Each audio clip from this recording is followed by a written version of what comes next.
Pilu dengar pesan Dony Kesuma yang tak terucap, setia hingga maut memisahkan.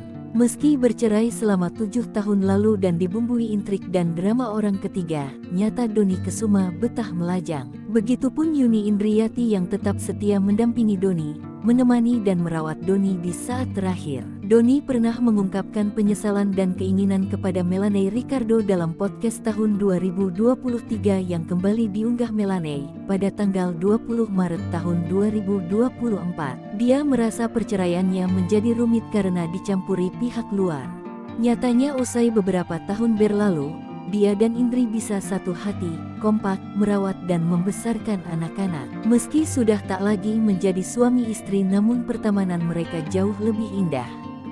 Dalam hati dia mengaku menyayangi sang mantan dan berniat rujuk. Kepada Melanie, Dony mengaku perlu waktu untuk mewujudkan rencananya itu dan meyakinkan Yuni. Sementara Yuni pun tetap setia menjanda.